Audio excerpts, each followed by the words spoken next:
Bueno, el sistema energético oxidativo es el que nosotros comúnmente conocemos como el sistema energético aeróbico y consiste en actividades de baja intensidad y larga duración. Vamos a entender por qué de baja intensidad. De baja intensidad principalmente porque se necesita de un suministro constante de oxígeno.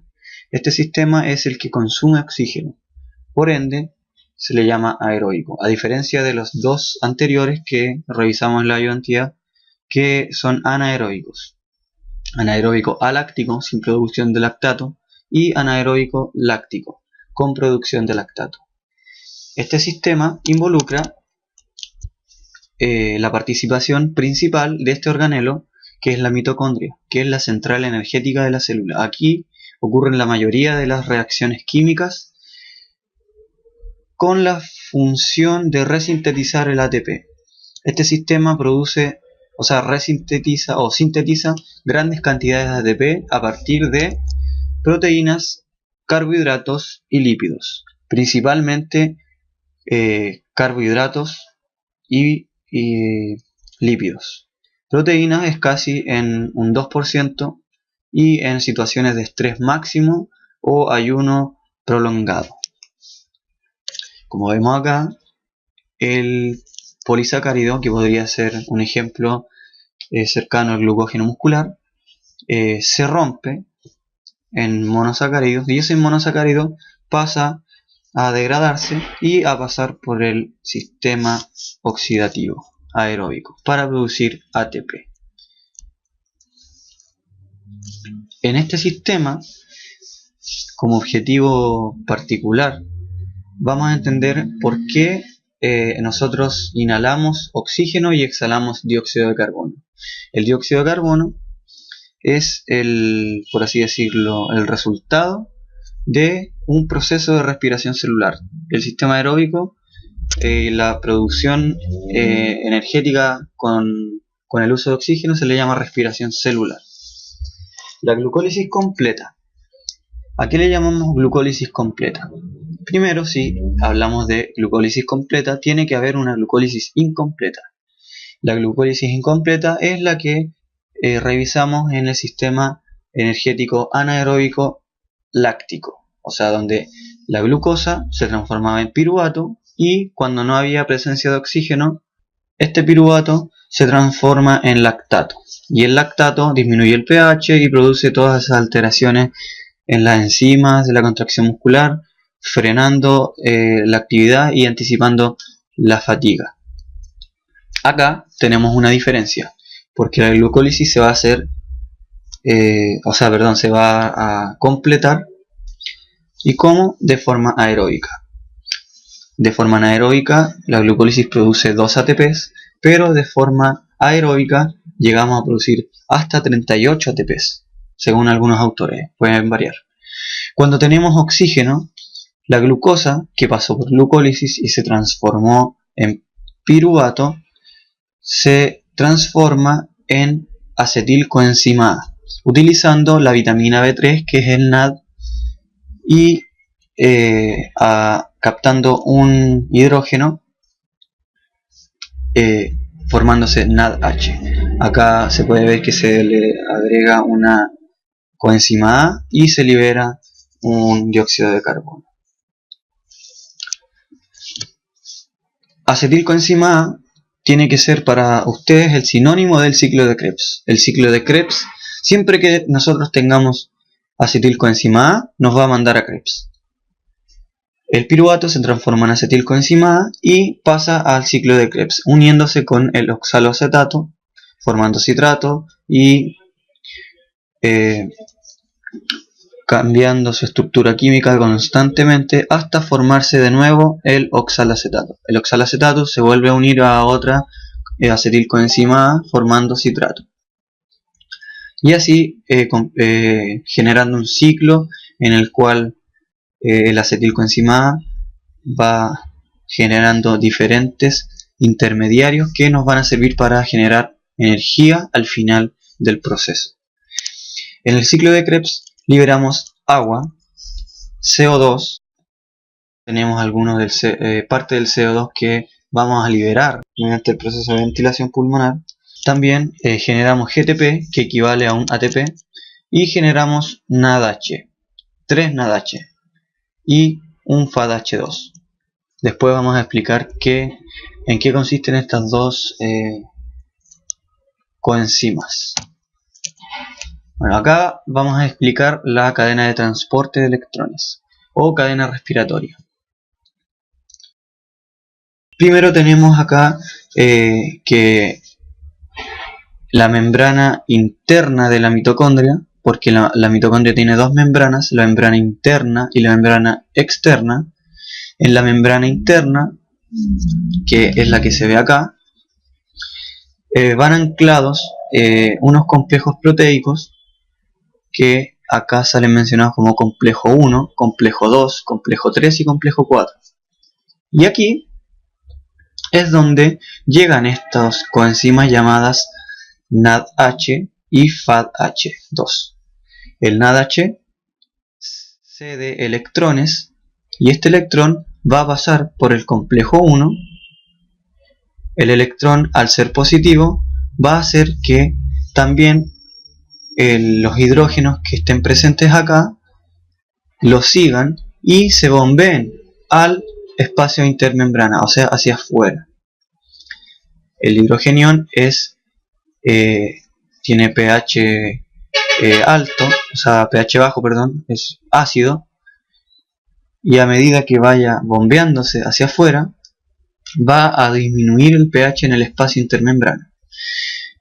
Este electrón va a pasar ahora al complejo 3 y los electrones presentes en la matriz van a bombearse hacia afuera, ya que van a seguir siempre al electrón, o sea, pasa por aquí el electrón y los hidrógenos se bombean hacia afuera.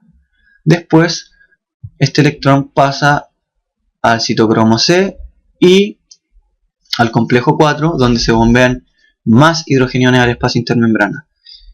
Luego este electrón se mezcla con dos moléculas de hidrógeno y media molécula de oxígeno y forma agua. Acá donde utilizamos el oxígeno, el tan importante oxígeno del que hablamos durante las clases, el consumo de oxígeno, y por eso necesitamos que haya un suministro constante de oxígeno para que se pueda dar este proceso. La formación de agua también condiciona que el pH se mantenga neutro. Luego tenemos acá, que acá no está escrito, pero el FADH2 funciona en este complejo, del complejo 2 en adelante. Por ende, cede sus electrones y este electrón va a pasar de aquí al complejo 4, bombeando 6 hidrogeniones desde la matriz al espacio intermembrana. Por cada NADH se bombean 8 hidrógenos, ¿cierto? 8 hidrógenos. Y por cada FADH2, que es el que está acá, el FADH2, se bombean solo 6. ¿Ya? 6 hidrógenos. Entonces acá pasan los electrones, repito, por todos los complejos, llegan acá al final, se mezclan con hidrógeno y oxígeno y forman agua. Lo mismo ocurre con el FADH acá, desde el complejo 2, suelta sus electrones, se bombean 4, 2 y vuelve acá, se mezcla con el hidrógeno y media molécula de oxígeno y forma agua. El proceso final es el de la ATP sintasa. Estos protones hidrogeniones que quedaron acá acumulados en mayor cantidad, tienen que regresar a la matriz mitocondrial para que se mantenga el equilibrio y este sector no esté ácido. Para ello tenemos esta bomba que se llama ATP sintasa, y como se ve en el GIF de acá, es como una turbina, es como un molino de agua. lo que hace es que hidrógenos van pasando a través de esta bomba y esta bomba produce una rotación. Esta rotación genera la energía suficiente para fosforilar el del ADP y unirlo al fosfato inorgánico y sintetizar ATP. Por cada 4 hidrógenos que sean regresados a la matriz mitocondrial se generan un ATP y el NADH envía 10 hidrógenos al espacio intermembrana, los cuales van a regresar en forma de 2.5 ATPs, o sea, un ATP, otro ATP y medio ATP acá. Pero para redondearlo lo dejamos en 3. Con el FADH2 ocurre lo mismo, pero como comienza desde el complejo 2 en adelante, bombea solo 6 hidrógenos al espacio intermembrana, los cuales al regresar van a formar 1.5 ATPs, ya que por cada 4, o sea, 1,5 ATP al bombearse, y si lo redondeamos mejor queda en 2 ATPs, para que sea más fácil. Entonces, aquí ocurre la última reacción, la fosforilación oxidativa. Entonces repito, los hidrógenos pasan a través de esta bomba al tener un flujo de hidrógenos produce una rotación y esa rotación, esa energía mecánica genera energía y la energía suficiente para unir el ATP y o sea, unir el ADP al fosfato inorgánico y formar ATP. ¿Ya? Entonces vamos a realizar el conteo de ATPs. En la glucólisis formamos 2 ATPs directamente, ¿cierto? Mediante la primera parte. También obtenemos 2 NADH. Y como dije, cada NADH vale 3 ATPs. Por ende, si son 2 NADH, son 6 ATP. La conversión del piruvato a acetilcoenzima A produce un NADH. Pero como por cada glucosa producimos 2 piruvatos, tenemos dos reacciones para producir acetilcoenzima A. Por ende, tenemos 2 NADH. Y si tenemos 2 NADH, tenemos 6 ATPs. 3 por cada uno. Y en el ciclo de Krebs obtuvimos 3 NADH. En una vuelta tenemos un ATP proveniente del GTP, 3 NADH y un FADH2. Si multiplicamos eso por 2, nos da un total de, en una vuelta, 9 ATPs por cada NADH, 2 ATP por cada FADH2. Se multiplica por 2, tenemos 18 ATPs por cada NADH, 4 ATPs por cada FADH y 2 ATPs por cada GTP. En total tenemos 38 ATP. Si utilizamos las teorías que son más nuevas y tenemos que optamos porque el NADH produzca 2,5 ATP, nos va a dar al final como 36, 34 ATP, da lo mismo, en realidad eso no tiene mucha importancia, pero al final tenemos 38 ATP, o sea, durante todo este proceso aeróbico producimos gran cantidad de energía, y esta energía toma mucho tiempo, por ende también depende del consumo de oxígeno de la persona. Si una persona es aeróbicamente eficiente, va a producir grandes cantidades de energía, pero siempre de forma estable y en intensidades moderadas a bajas. ¿Ya? La lipólisis. Nosotros tenemos energía almacenada en nuestro tejido adiposo, que es las grasas, y la almacenamos en triglicéridos. Los triglicéridos son como, a mí no es tan exacto decirlo de esta forma, pero es como el glucógeno muscular, que es como reserva de carbohidratos. Ya, los triglicéridos son como una forma de decir la reserva, pero de las grasas. Las grasas se almacenan en triglicéridos. Triglicéridos quieren decir que es un glicerol unido a 3 ácidos grasos. Nosotros tenemos receptores en los adipocitos, que es la célula de grasa. Adipo significa grasa y cito, célula. Se llega la hormona, que en este caso puede ser la epinefrina, o sea, la adrenalina o epinefrina, y el glucagón y muchas otras que son de estrés, se pega al receptor acá de membrana y genera que la lipasa sensible hormona rompa los enlaces que unen al glicerol con los ácidos grasos. Los ácidos grasos libres se van a la sangre y la albúmina los transporta al tejido muscular para que éste sea oxidado. La oxidación se da de una forma diferente y aquí se le llama beta oxidación. La beta oxidación es el proceso donde nosotros convertimos ese ácido graso en acetilcoenzima A. Por ende, si un acetilcoenzima A tiene 2 carbonos, si un ácido graso tiene 16 carbonos, vamos a producir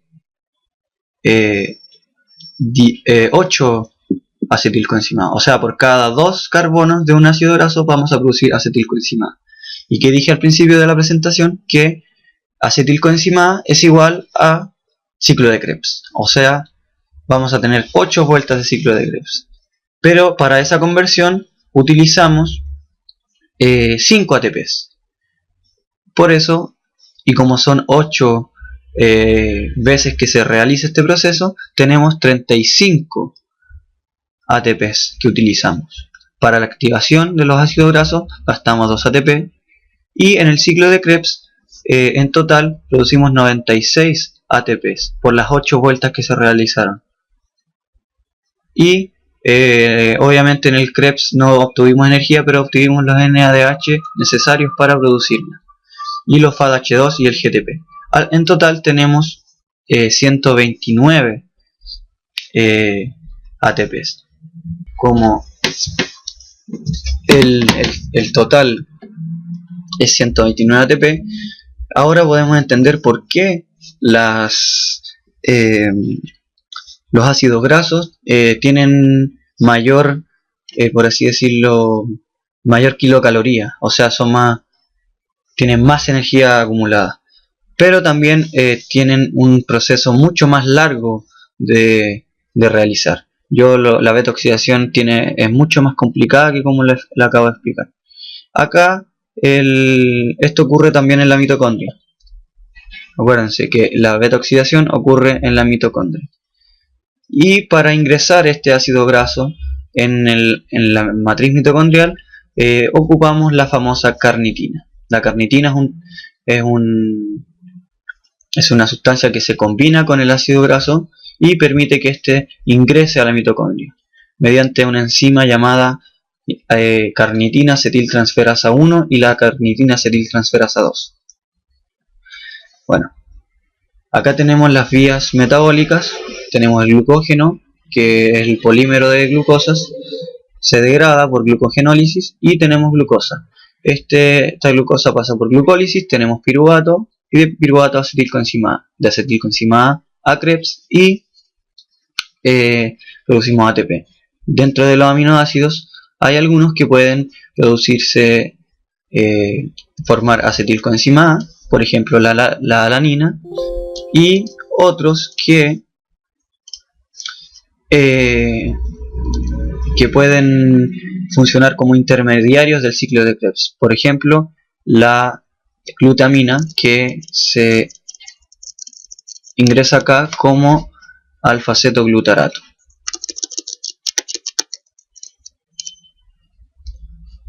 Y liberamos urea, que va a la orina. Tenemos también que este piruvato, que viene de la glucólisis, se puede transformar en lactato. Y de los triglicéridos, el glicerol puede pasar por gluconeogénesis y formarse glucosa, y de glucosa acetilcoenzima A y degradarse. O estos ácidos grasos pasan por beta oxidación, forman acetilcoenzima A, la acetilcoenzima A Krebs, y producen energía. O sea, no hay solo una vía así como recta, sino que son vías que se van cruzando. cruzando y produciendo energía. Las condiciones de estrés van a condicionar que, o sea, las condiciones de estrés van a propiciar a que se utilicen tal vez más grasas o más carbohidratos o más proteínas, dependiendo del tipo de ejercicio, de la intensidad del ejercicio, del volumen del ejercicio, de la frecuencia del ejercicio y de la duración del ejercicio. La idea es que eso lo vayamos comprendiendo a medida que avancemos con la asignatura. Y la fibra muscular. Acá ahora sabemos que en el sarcoplasma, sarco, carne, plasma, líquido, aquí ocurren las reacciones de glucólisis. En las mitocondrias ocurren la de oxidación, el metabolismo aeróbico. Y en el citoplasma también, o sarcoplasma, también ocurren las reacciones de el ATP-CP. Todo esto para proporcionarle ATP a la fibra muscular y que ésta pueda contraerse y generar movimiento.